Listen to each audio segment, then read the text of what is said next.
Oleh sebab itu tanggung jawab kita sebagai anggota MPR RI dari setiap dapil daerah pemilihan masing-masing kita melaksanakan sosialisasi hanya untuk memberikan penguatan kepada seluruh masyarakat, dan saya secara pribadi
Salam dan salam sejahtera untuk kita semua.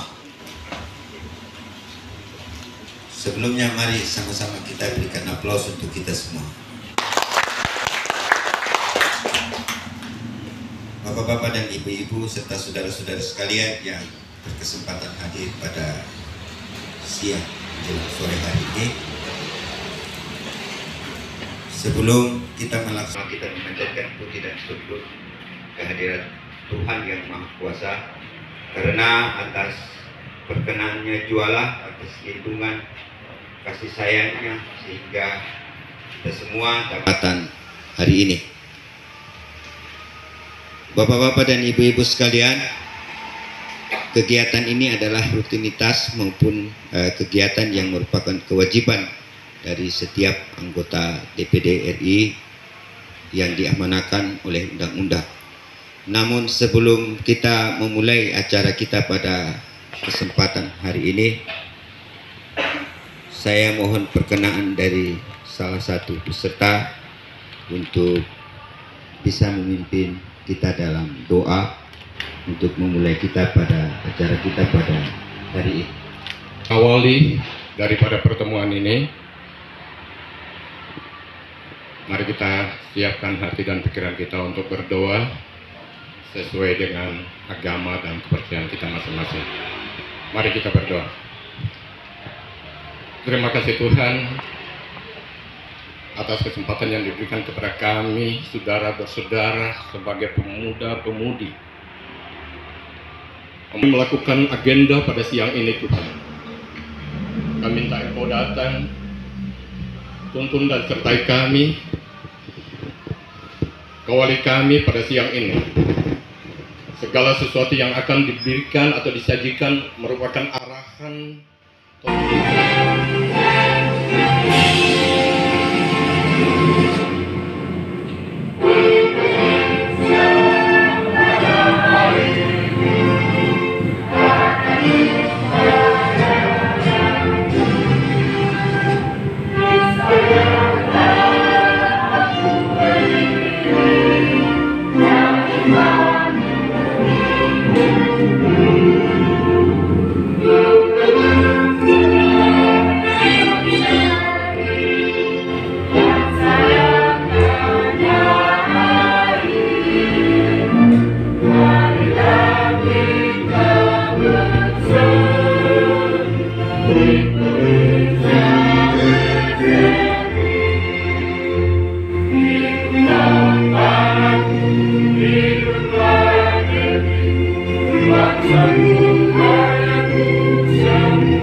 Assalamualaikum warahmatullahi wabarakatuh. Shalom. Damai di hati. Terima kasih kesempatan yang mana diberikan kepada saya untuk memberikan satu dua kata mengawali pertemuan sosialisasi 4 pilar kebangsaan. Menyampaikan kepada kita pemuda-pemudi Nusantara yang ada di wilayah Kabupaten Raja Ampat ini.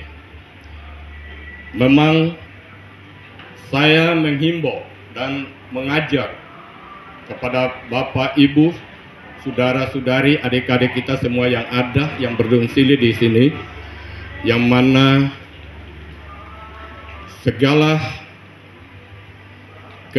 kerinduan daripada pemerintah yang ada di Kabupaten Raja Ampat ini memang merupakan tulang punggung pada pemerintah daerah.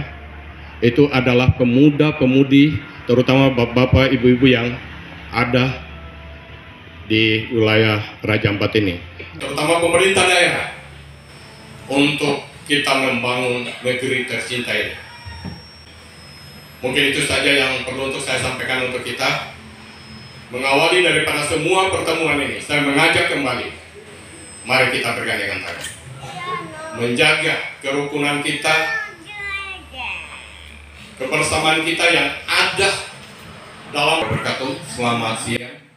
Oleh karena Bapak Senator untuk menyampaikan sosialisasi 4 pilar kebangsaan pada sore hari.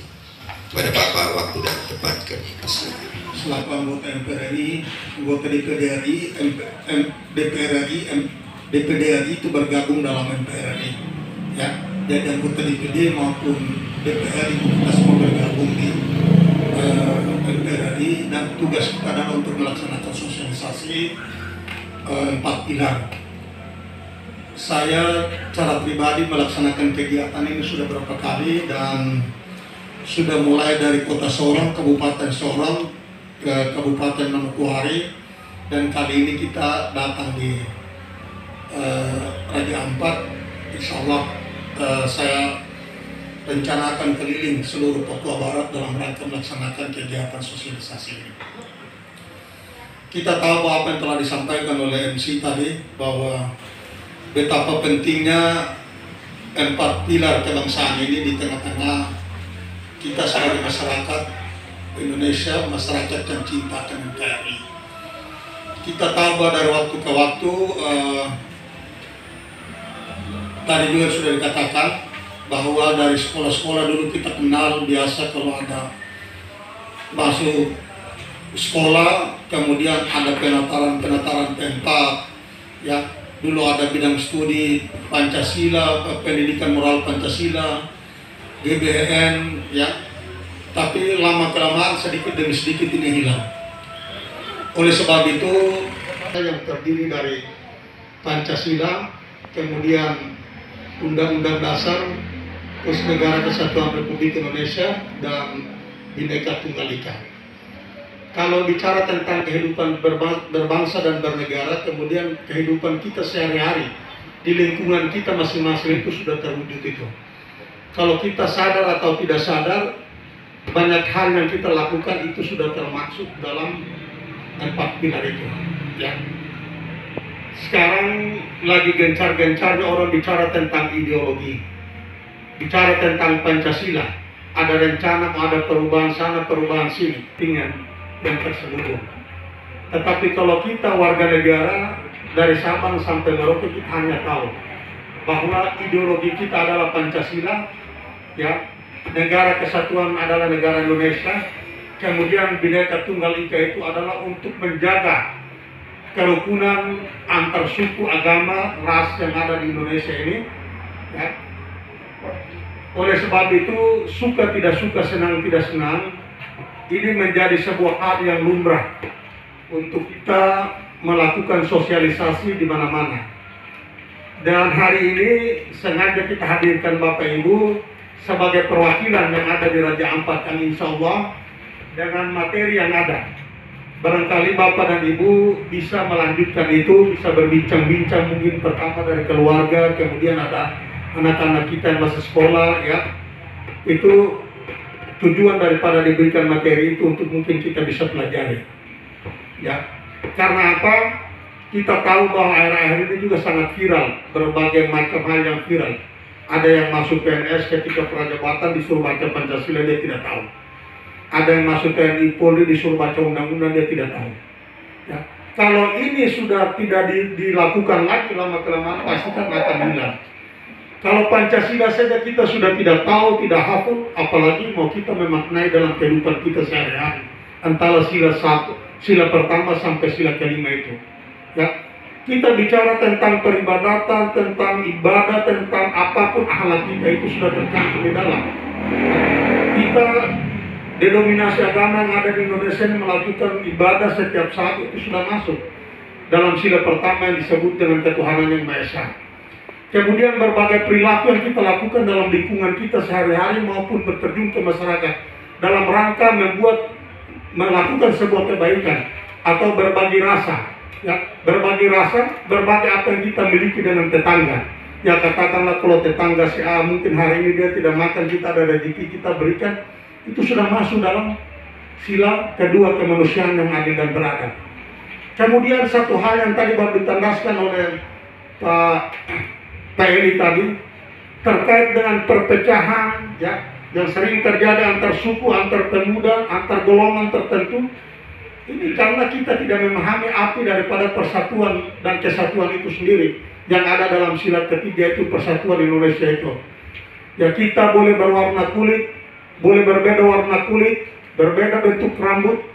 Kita boleh ada dari Sabang, kita ada di ufuk timur, di Papua Barat, tetapi kita adalah satu yang terikat dengan kebinekaan, dengan persatuan, dengan kenegaraan yang kita cintai, yaitu Negara Kesatuan Republik Indonesia. Kemudian dalam hal kita melakukan sebuah kebaikan sebagai seorang stakeholder yang ada di daerah, yang selalu membimbing, mengarahkan dan mengasuh, kemudian memberikan contoh teladan kepada seluruh orang-orang yang dipimpin. Ya, itu ada termaktub dalam sila keempat. Ya, oleh sebab itu kenapa MPR pada saat itu betul-betul menginginkan untuk sosialisasi 4 pilar yang merupakan penyangga. Ya, 4 pilar itu penyangga. Ya, 4 pilar atau penyangga utama bagi ideologi negara kita, bagi bangsa kita. Ya. 4 pilar ini ibarat kita membangun sebuah rumah atau sebuah bangunan. Kalau kita istilahnya kalau tiang yang kita pancang, tiang yang kita pakai itu dia kuat, ya campurannya bagus, insya Allah badai seperti apapun tidak mungkin dia akan rubuh. Tetapi kalau kita hanya asal-asalan, saya yakin dan percaya bahwa begitu ada badai sedikit atau goyang sedikit pasti rumah itu akan rubuh. Ini ibarat 4 pilar ini sebagai penyangga kepada setiap warga negara yang mencintai negara ini. Ya, agar jangan sampai kita terpengaruh, terprovokasi dengan ideologi-ideologi lain, dengan paham-paham lain, ya, paham-paham yang sekarang kita tahu bahwa di mana-mana telah terjadi. Ada paham komunis, ada paham macam-macam. Ya, yang akan terjadi hanya antara yang bisa membentengi kita adalah 4 pilar ini.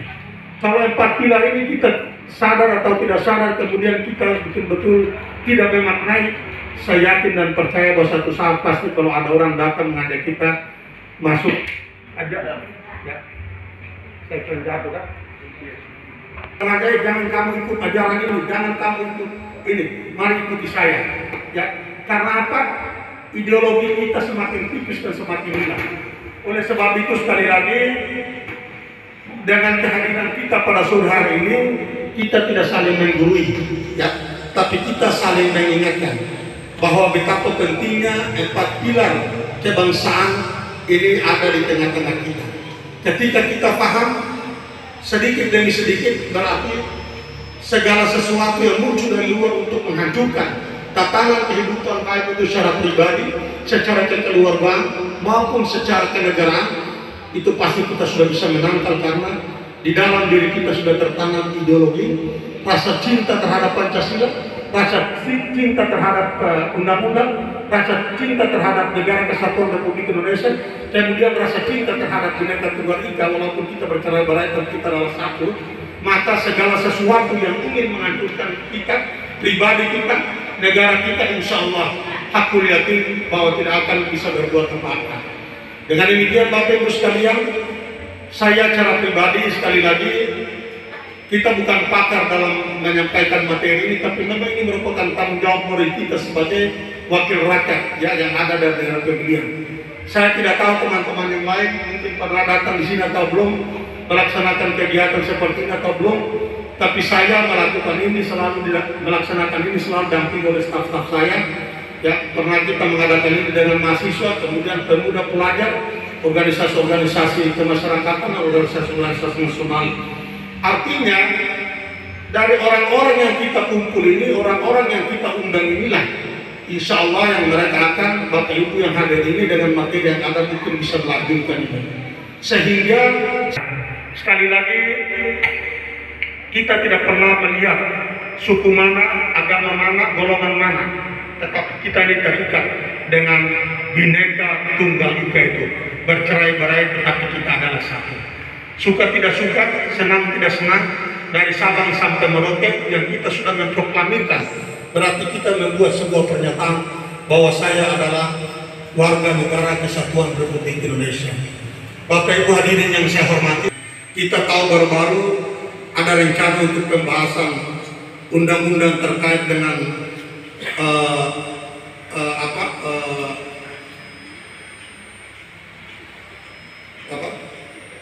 ya, bukan pertama dari undang-undang Omnibus Law, kemudian undang-undang, bahwa tujuan daripada kita lakukan ini adalah untuk kepentingan ke depan. Tapi kalau kita hanya semata-mata untuk kepentingan sekelompok orang, kemudian kita menetapkan ya berbagai hal, berbagai undang-undang, pasti sudah barang tentu akan ditantang oleh masyarakat yang ada. Apalagi ada dengan rencana mau menetapkan atau melahirkan lagi sebuah undang-undang. Masih ada yang menyampaikan beberapa hal waktu bertanya tentang materi yang tadi disampaikan, atau hal-hal lain yang disampaikan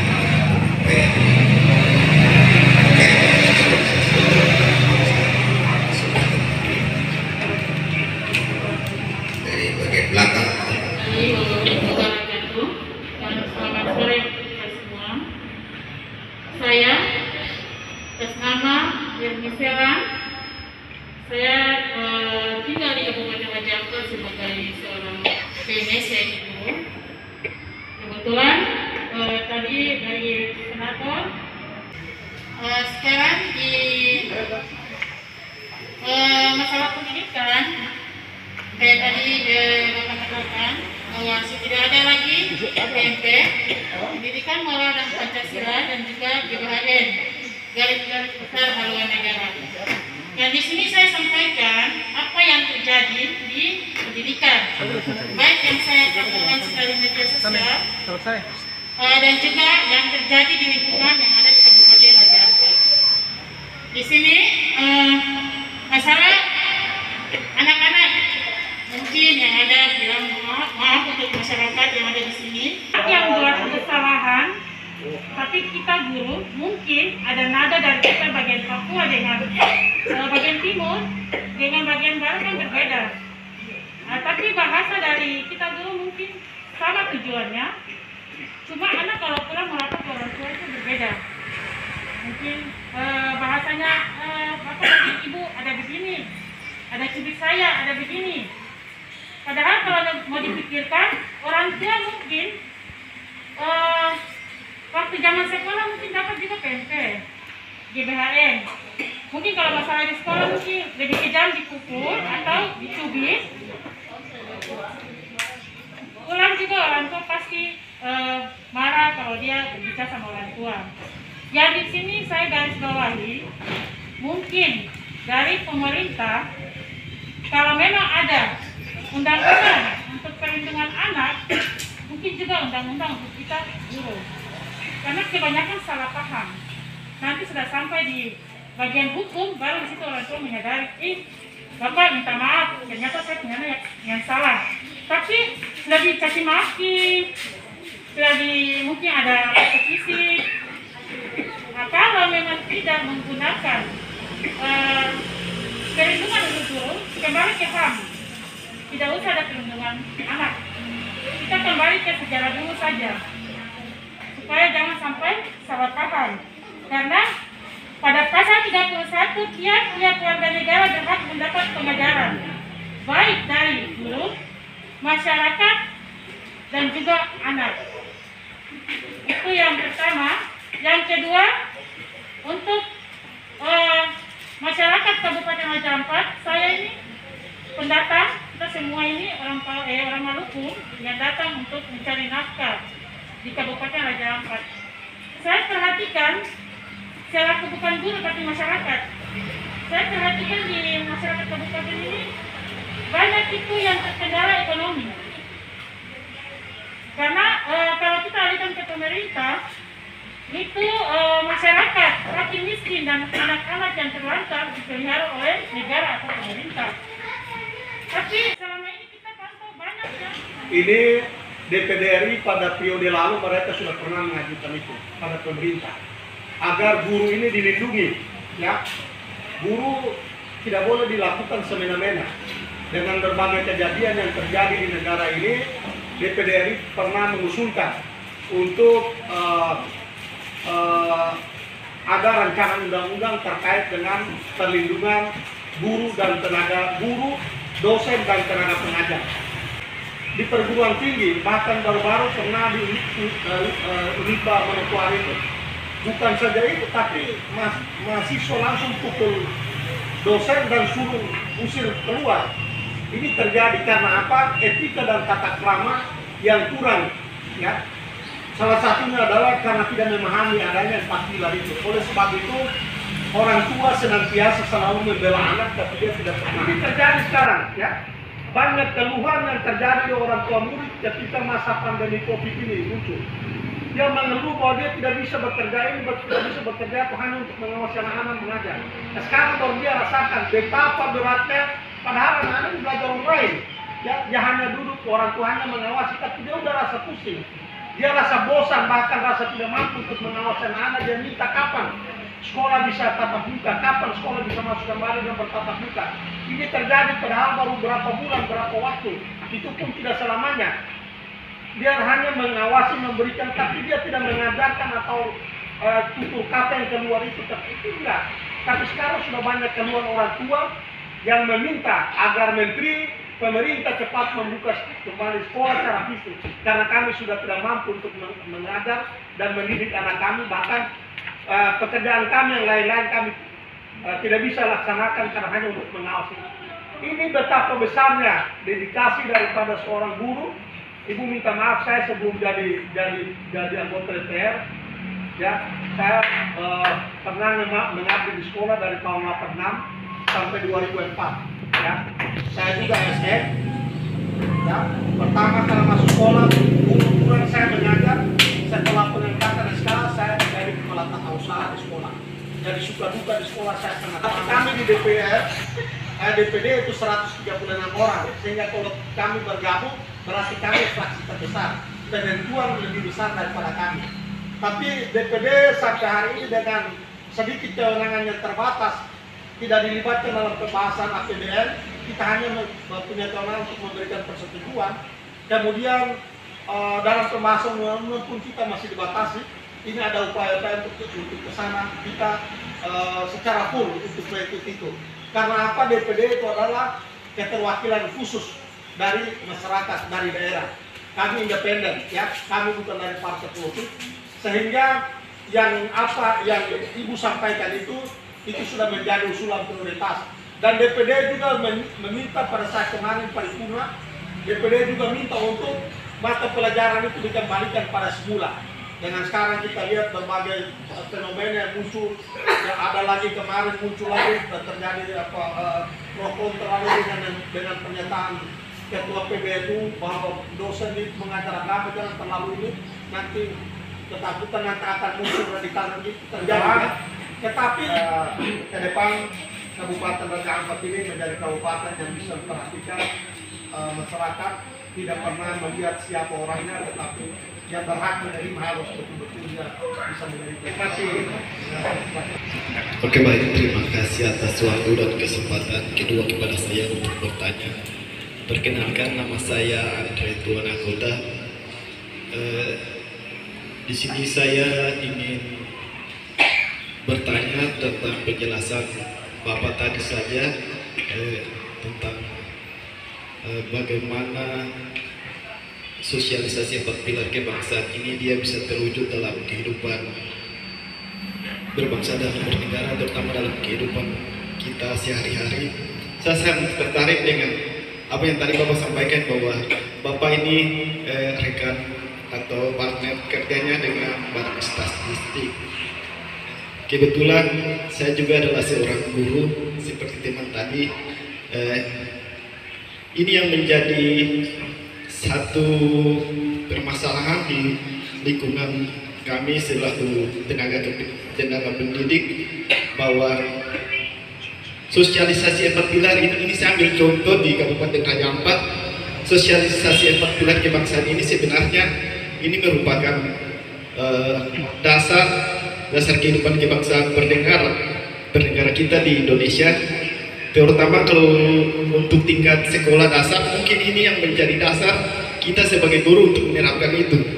Tetapi ada satu hal yang sangat prinsip, dan itu menjadi sebuah masalah. Saya kira mungkin yang nanti saya sampaikan ini mungkin Bapak bisa perjuangkan.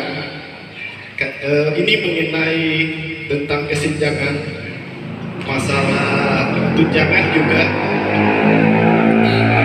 Kasusnya seperti ini, Pak. Pada tahun 2016 ke bawah, itu semua guru di Kabupaten Raja Ampat itu mendapat yang namanya tunjangan pesisir atau tunjangan khusus. Nah, setelah itu pada tahun 2017 terjadi perubahan aturan. Perubahan aturan itu dia membuat kesenjangan. Kesenjangan itu yang tadinya contoh kita di dalam kota Waisai ini, dan ada kota-kota distrik yang ada di lingkungan Kabupaten Raja Ampat itu tidak disentuh bantuan itu lagi. Nah, bagaimana kalau kita tidak disentuh bantuan itu, sedangkan teman-teman kita itu dapat? Apakah contoh sosialisasi 4 pilar kebangsaan ini pasti ada kesenjangan? Bukan saya bilang teman-teman guru tidak ikhlas, tapi kalau kita mau sosialisasi 4 pilar, kalau kesejahteraan kita sebagai seorang guru itu tidak dikatakan bilang kita tidak merata, otomatis kan ada hal-hal atau ada pemikiran-pemikiran saling cemburu, sehingga yang tadinya mungkin kita fokus untuk bisa mendidik anak-anak dengan baik, tetapi lewat kebijakan pemerintah yang mungkin lebih condong kepada teman-teman yang lain, itu yang menjadi salah satu faktor. Tunjangan pertama adalah tunjangan khusus Papua. Waktu saya masih pegawai negeri dulu, kebetulan saya bendahara rutin dan gadi. Pertama sekali dulu adalah istilah tunjangan khusus. Ya, tunjangan khusus itu dulu kan 100% dari gaji pokok. Kemudian lama-kelamaan itu masuk pada tunjangan terpencil. Tunjangan terpencil itu muncul 70% dari gaji pokok. Ya. Kemudian muncul lagi berbagai itu pertimbangan dan lain-lain. Sekarang ini diberikan tunjangan apa namanya tadi bilang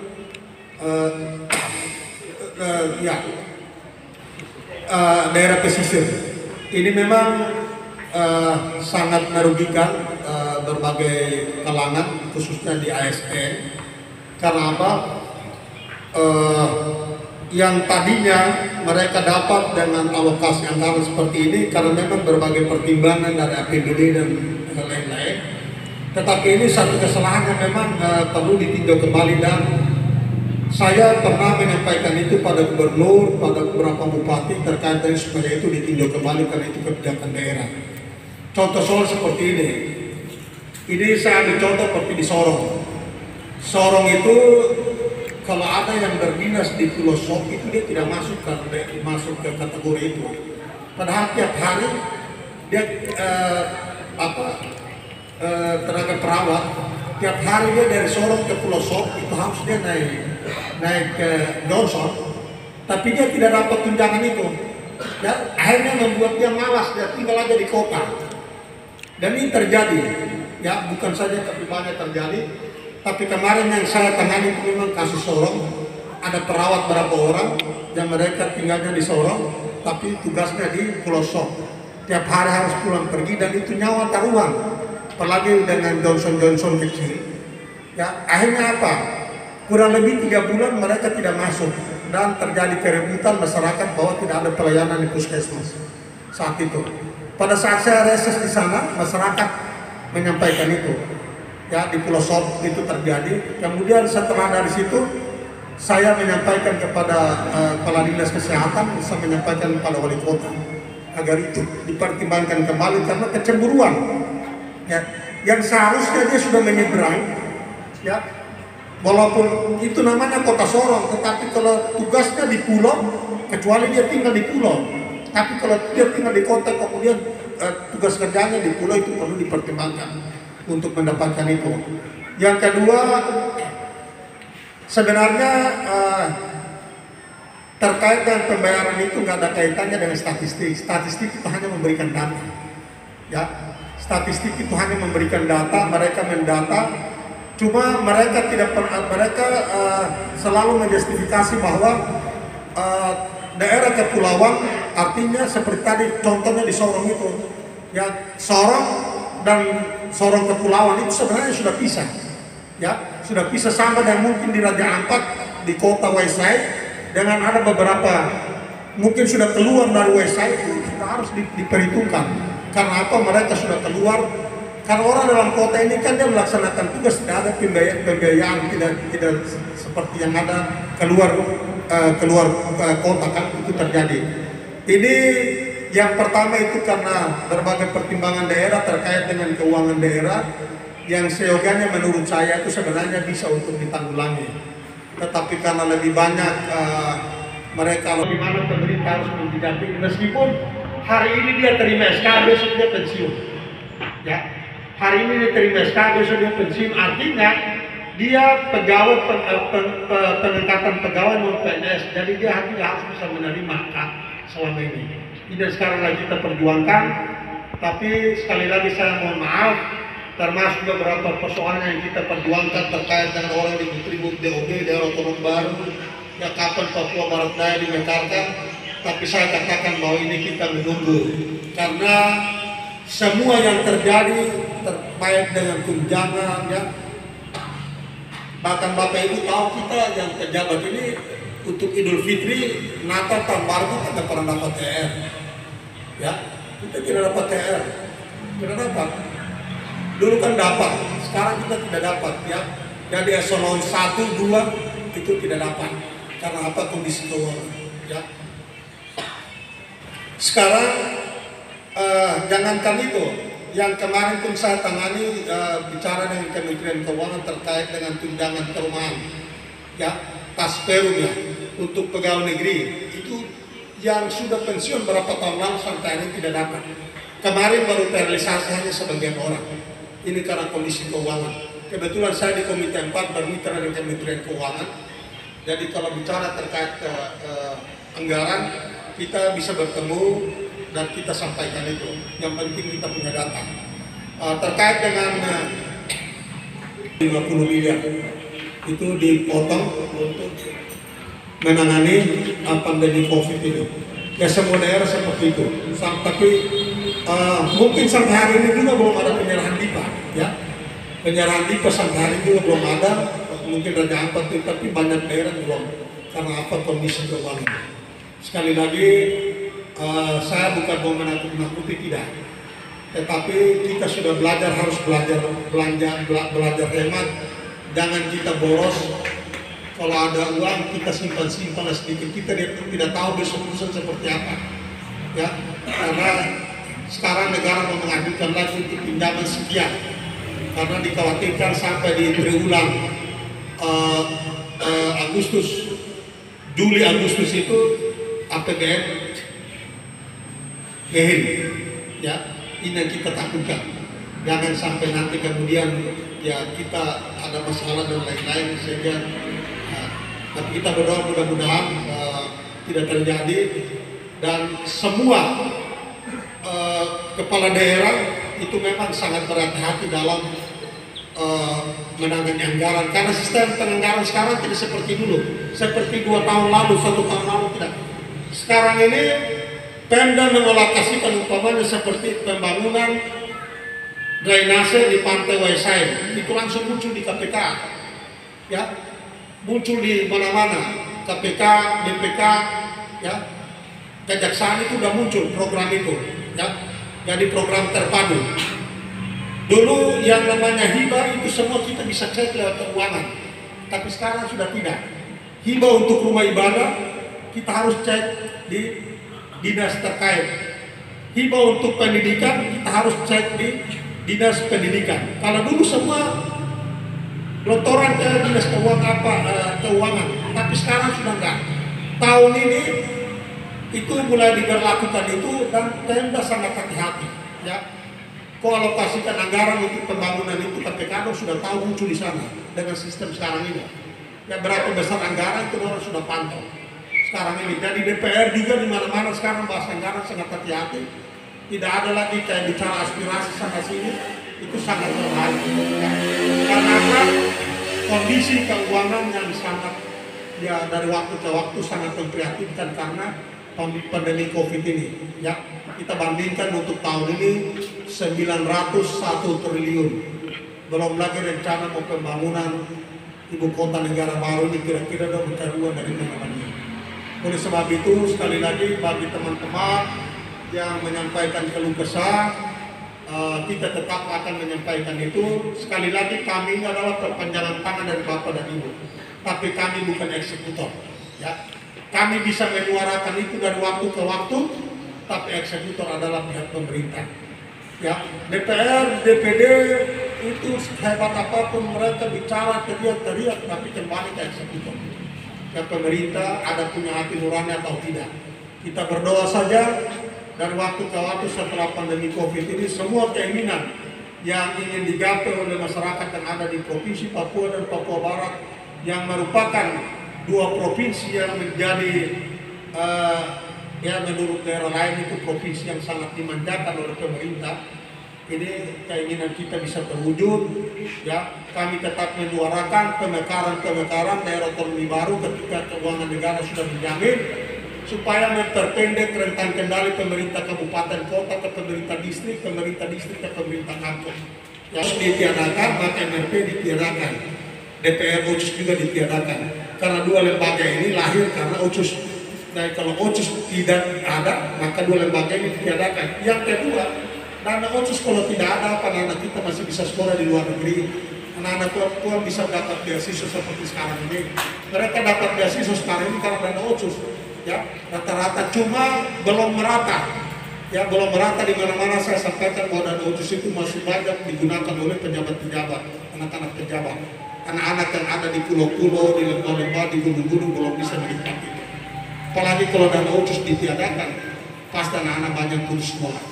Ya kan, oleh sebab itu apapun yang menjadi keinginan masyarakat itu pasti akan dipertimbangkan oleh negara, dipertimbangkan dari berbagai hal. Ketika ini tidak ada, ini hilang, ini tambah, seperti apa efeknya. Sebetulnya hari ini Bapak Ibu ngomong pasti kami lakukan. Ya, tetapi itu kebijakan itu ada di pemerintah. Kemudian pemerintah juga berpedoman pada beberapa besar APBD yang ada di setiap kabupaten kota untuk mengalokasikan di setiap penganggaran terkait dengan program-program yang ada di Indonesia. Ya, saya pikir itu yang saya sampaikan. Kurang lebihnya mohon maaf. Mungkin masih ada karena waktu, saya kembalikan ke MC. Sebagai penyangga ideologi negara bagi bangsa dan negara ini, tapi saya berupaya untuk hadir. Dan memang sekarang kita dibatasi karena pandemi COVID ini, jadi peserta tidak terlalu banyak. Kita batasi 50-60 orang kita hadirkan di tempat ini dalam rangka mengikuti sosialisasi ini. Dan kita berharap dengan sosialisasi ini, dengan materi-materi yang ada, para peserta yang hadir ini bisa melanjutkan ini, kemudian bisa menyampaikan atau melanjutkan pada terutama dari keluarga, anak-anak didik yang ada di rumah dan lingkungan, untuk mereka juga bisa memahami terkait dengan vaksin ini. karena ini sangat penting buat kehidupan kita sebagai bangsa Indonesia, apalagi sebagai rakyat yang sampai hari ini kita banyak menghadapi tantangan dan rintangan terkait dengan rombongan baik dari dalam maupun luar, dan yang paling kita jaga adalah terkait dengan ideologi-ideologi yang akan merusak tatanan kehidupan berbangsa dan bernegara di negara kesatuan Republik Indonesia ini. Oleh sebab itu tanggung jawab kita sebagai anggota MPR RI dari setiap dapil daerah pemilihan masing-masing, kita melaksanakan sosialisasi hanya untuk memberikan penguatan kepada seluruh masyarakat, dan saya secara pribadi saya memprioritaskan adalah generasi muda.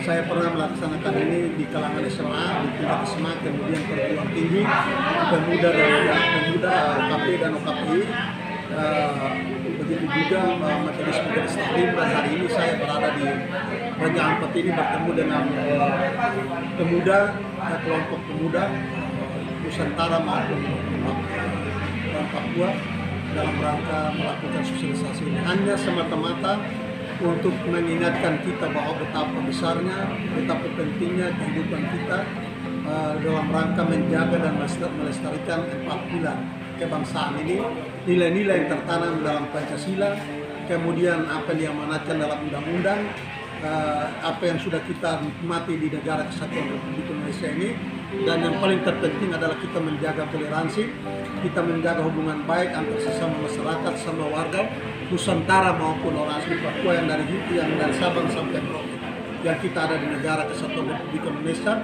Walaupun kita berbeda warna kulit, beda bentuk rambut, tetapi kita adalah satu bangsa, satu tanah air, dan kita adalah warga negara kesatuan Republik Indonesia. Itu lebih kurang kami mohon maaf. Billahi taufiq wal hidayah. Assalamualaikum warahmatullahi wabarakatuh.